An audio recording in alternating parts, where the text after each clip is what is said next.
Bismillahirrahmanirrahim. Elhamdülillahi Rabbil alemin. Vessalatu vesselamu ala eşrefil enbiya'i vel mursalin. Nebiyyina Muhammedin ve ala alihi ve ashabihi ve men tebi'ahum bi ihsanin ila yevmuddin. Rabbi şrah li sadri ve yassir li emri ve ahlul ugdeten min lisani yefkahu kavli. Deməli, Sünən İbn-i Məcədə belə bir İbn Abbasdan gələn hədis var. Allah Rəsulunun vaxtında sahabələrin başına gələn bir hadisədir. Məşhur hadisədir. Sahabələr səfərdə olurlar. Və sahabələrin içərisində başı yaralı bir kəs olur. Qılınc yarası almış bir yaralı bir kəs olur, bir sahabə. Və səfər əsnasında ihtilam olur, yəni cünub olur. Namaz vaxtı gəlir, sahabələrdən soruşur ki, mən nə edim? Sahabələr deyirlər ki, sən qüsul almalısan. Hava da çox soyuq olur.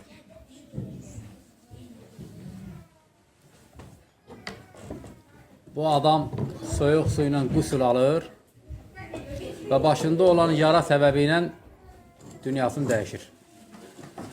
Sonra əshab Mədiniyə geri döndükdə gəlib bu hadisəni Peyğəmbər sallallahu əleyhi və səlləmə nəql edirlər. Peyğəmbər sallallahu əleyhi və səlləm buyurur ki, qataluhu qatalahumullah. Onlar onu öldürdülər. Allah da onları öldürsün. Onlar onu öldürdülər, Allah da onları öldürsün. Bəddua edir Allah Rəsulu.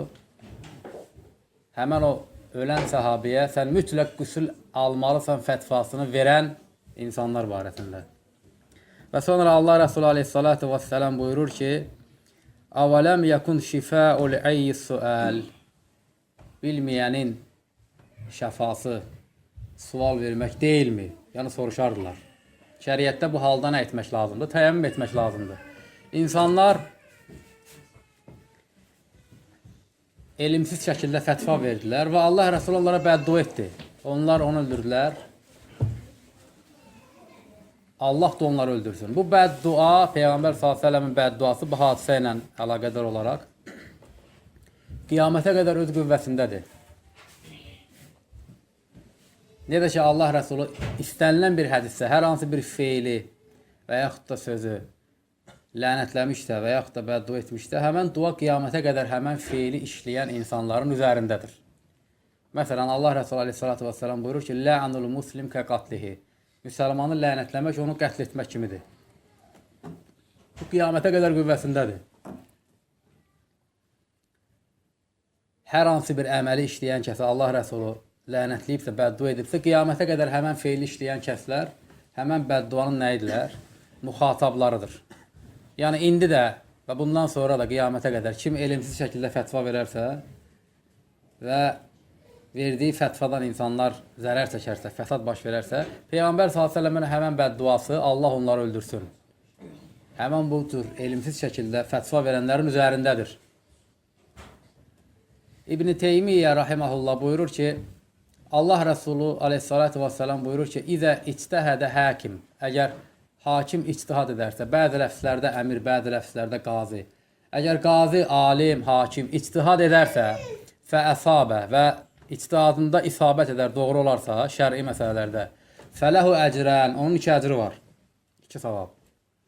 Və in ictəhədə və əxtə və ləhu əcr. Əgər ictihad etdikdən sonra xəta edərsə, səhv fətva verərsə, səhv hökm verərsə, onun 1 əcri var. Bu hadisədə də sahabələr ictihad etdilər, səhv fətva verdilər. Nəyə görə bu hədis bu insanlara aid deyil? Bunlar nəyə görə bir əcr qazanmadılar? Əksinə bəddua, Allah Rəsulunun dilindən bəddua qazandılar. Səbəb nədir? Şeyxülislam İbn Teymiyyə rahiməhullah buyurur ki, bu adamlar bu sahabənin qüsulu ilə bağlı fətva verib, onu təkid edən ki, sən mütləq çinməlisən. Bu fətvanı verənlər ictihad əhli deyirlər, elm əhli deyirlər, ona görə. Deməli, elm əhli fətva verdikdə, xəta etdikdə bir əcr qazanır. Düz dedikdə 2 əcr qazanır. Ancaq elmin əhli olmayan insansa fətva verdikdə, xəta etdikdə nə qazanır?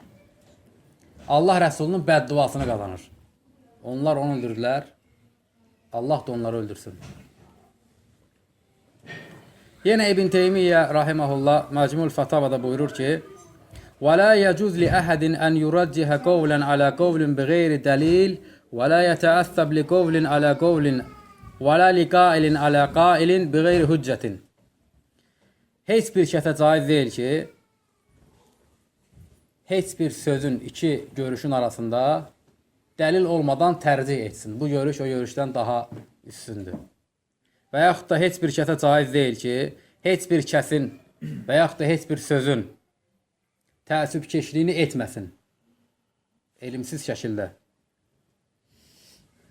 Bəl mən kənə müqallidən ləzimə hukmət təqlid. Fələm yuracih. Əksinə, kim müqalliddirsə, təqlid əhlidirsə, elm əhli deyirsə, ona lazım olan odur ki, lazım onun üzərinə düşən odur ki, təqlidə davamiyyətli olsun. وَلَمْ يُرَجِّهْ وَلَمْ يُزَيِّفْ وَلَمْ يُصَوَّبْ وَلَمْ يُخَطَّى. Təqlidin əhlidirsə, hökmlər arasında, sözlər arasında bu səhvdir, bu doğrudur, bu zəifdir. Etməsin, belə şey etməsin. وَمَنْ كَانَ عِنْدَهُ مِنَ الْعِلْمِ وَالْبَيَانِ مَا يَقُولُهُ سُمِعَ ذَلِكَ مِنْهُ. Lakin kim ki elmi olan kəsdirsə, bunu bəyan edə bilərsə, onun şəri məsələlərdə sözü eşidilər. Hər hansı bir görüşlər barəsində səhvdimi, düzdürmü? Həmən kəsin sözü dinlənilər. Fəqqubilə mə təbəyyənə ənəhu haqq. Haqq olduğunu bəyan etdiyi, ispat etdiyi şey həmən kəsdən qəbul edilər. Və ruddə mə təbəyyənə ənəhu bətil. Və batil olduğunu subut etdiyi şeydən edilər, rədd edilər. Və vuqifə mə ləm yətəbəyyən fihi əhədul əmreyn. Və iki şeyin arasında isə daha güclü hansıdır, onu da əgər subut edə bilməzsə, həmən şeydə də nə edirlər? Durular. Vallahu Teala qad fəvətə beynən nəs fi quvvəl əzhən kəmə fəvətə beynəhum fil quvvəl əbdən. Allah Subhanahu wa Teala insanların bədənlərində olan güclərinin səviyyəsini fərqli etdiyi kimi insanların əqillərinin də, zehinlərinin də səviyyəsini, anlayışını fərqli edib. Deməli, bu hədis və İbn Teymiyyənin təfsilatı onu göstərir ki, insan əgər elmin əhli deyirsə, şəriətlə bağlı bir səhv söz deyirsə, həmən dediyi sözə görə nə qazanır? Allah Rəsulü aleyhissalatu vesselamın bədduasını qazanır.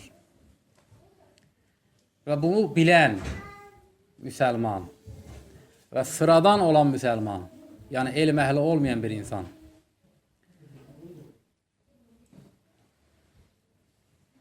üzərinə düşən odur ki, belə məsələlərdə, şəri məsələlərdə, elm əhlinin təfsilata getdiyi məsələlərdə, dinin təfərrüatında, ayətlərin təfsirində, hədislərin şərhində, ixtilaflı məsələlərin arasında tərcih edib, daha üstün görüşü tapmaqda nə etsin, dursun. Çünki bu ona düşməz.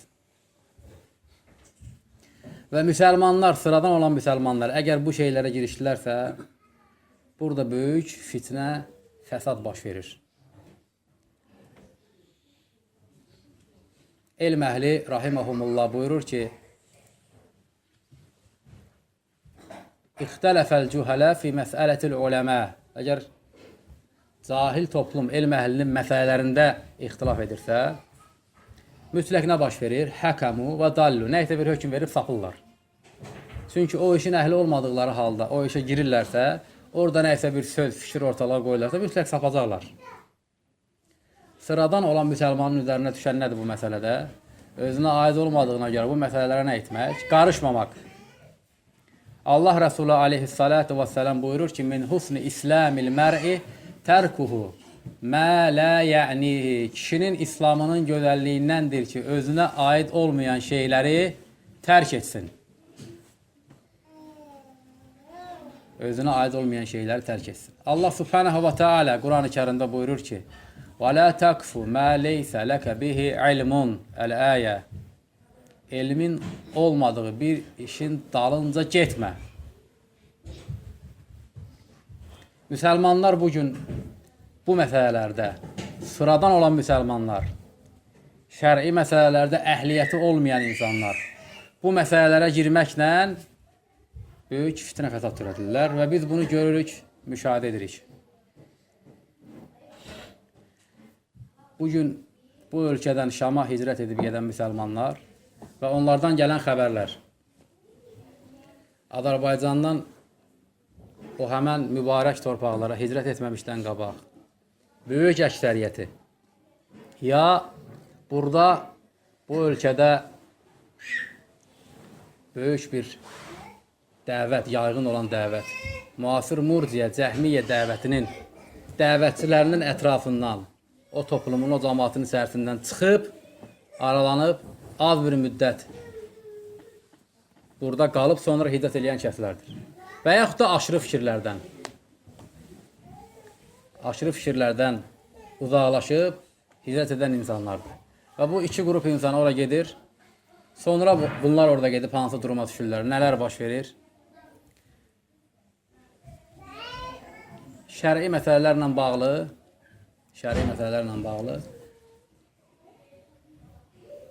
müxtəlif görüşlər qoyurlar ortalığa və həmən görüşlərin üzərində müsəlmanları parçalayırlar, müsəlmanları bir-birinə düşmən edirlər. Müsəlmanlar bu səbəblə bir-birinə buğd edir. Ora gedən müsəlmanlar, burada qalan müsəlmanlar barəsində bir qrupu deyir, geridə qalan insanlar fasiqdir, yəni hicrət etməyən insanlar. Bir qrupu deyir, mürtəddir, bir qrupu deyir, münafiqdir. Ancaq hər üçün deyən insan, hər üç görüşdə olan insanlar da bu görüşləri ortaya qoymaqda əhliyyəti olan insanlar deyil. Ən azından sapıq olmaqlarının ən birinci görüntüsü ondan ibarətdir ki, əgər bir yerdə hamısı oradadırlarsa, nəyə görə geridə qalanlar barəsində 3-5 görüşə düşürlər. Biri mürtəd deyir, biri münafiq deyir, biri fasik deyir. Hər üçü də batildir. Yəni şəriətdə, Quran və sünnətdə hicrəti tərk edənin hökmü barəsində nə münafiq deyə bir hökm varid olmamış, nə mürtəd deyə bir hökm varid olmamış, fasik hökmü varid olmuş, yalnız o da şərtlər çərçivəsindədir. Bunu hicrət dərsində təfsilatlı şəkildə zikr etmişəm. Ancaq vaqiyə hal-hazırda nədən ibarətdir? Bunun üzərində orada olan insanlar bir-birləri ilə orada da bunun mübahisələri gedir, gəlir xəbərlər eşidirik. Buna görə həmən mübarək torpağı tərk edənlər olur. Orada gedib özlərinə aid olmayan şeylərə başlarını soxub buna görə cəzalananlar var. Hansı insanlar ki, bir neçə ay bundan qabaq geridə qalan insanlara mürtəd deyirlər. İndi həmən o mürtəd deyən kəslər 2 aydan sonra özləri öz dilləri ilə deyirlər ki, bura gəlməyin. O sözləri ilə özlərini küfrə salırlar, öz mənhəcləri ilə. Yəni 2 ay bundan qabaq küfür dediyim bir şeyə hicrət etməyən kəs mürtəddir. Bugün deyirsən ki, yox gəlmə. Yəni küfürdə qal, kafir ol. Belə bir biabırçı vəziyyət Azərbaycanlıların arasında baş verir.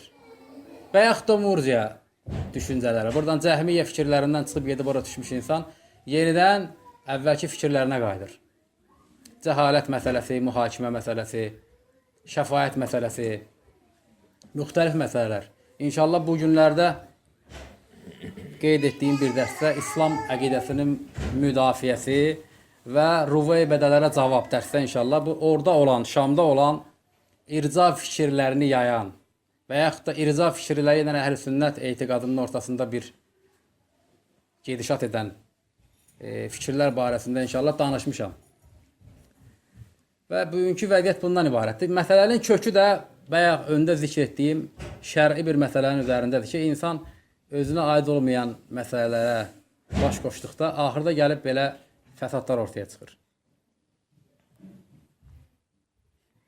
İslam şəriətinin hökmlərinin tətbiq edildiyi ərazidə bu insanlar gedib orada özlərinə düşən iş yaşamaq, ibadət etmək, cihad etmək, bu əməllər əvəzinə elm əhlinin məsələlərinə girişirlər. Şəfaət məsələsi, mühakimə məsələsi, hicrətin tərkinin hökmü məsələsi və s. məsələlər.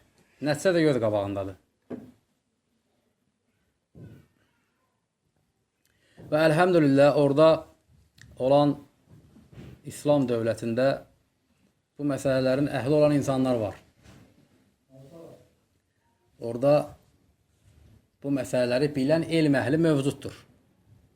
Əbu Sufyan Əs-Suləmi, Hafizəhullah, Əbu Mundir Əş-Şinqiti, Əbu Muhammed Əl-Ədnəni. Ora gedənlərin üzərinə düşən o kəslərə bu məsələlərdə etibar etməsidir. Və bu insanlar da əlhəmdülillah bu hadisələr baş verməmişdən qabaq da tanıdığım və onların kitablarından, risalələrindən bildiyim şey ondan ibarətdir ki, bu kəslər nə irca məzhəbinə dəvət edirlər, nə də aşırı xarici mənhəcinə mənsub olan insanlar elm adamları deyirlər. Və bu müsəlmanların, buradan ora gedən müsəlmanların bu fitnəsi müsəlmanlara yalnız zərər verir, müsəlmanların səhvlərini parçalayır və bu işin bərəkətini ortadan qaldırır. Və hər bir müsəlmana nəsiyyətim ondan ibarətdir ki, özünə şəriətin icazə verdiyi məsələlərdən danışa bilər. Özünə aid olmayan məsələlərdən danışmasın. İnsan özünə aid olmayan məsələlərdən danışdıqda fitnə fəsad göz qabağındadır. Bu ibrətdir. Bu şeylərdən yalnız ağıl sahibi olan müsəlman ibrət almalıdır ki, həmən bu fitnənin, həmən bu fəsadın, həmən bu zərərin içərisinə düşməsin.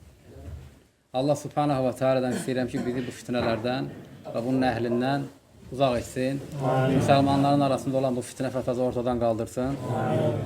Və axiru da'vana elhamdülillahi rabbil alamin. Subhanaka Allahum və bihamdik. Əşhədu ən la ilahə illə əntə əstəğfiruka və ətubu ileyk.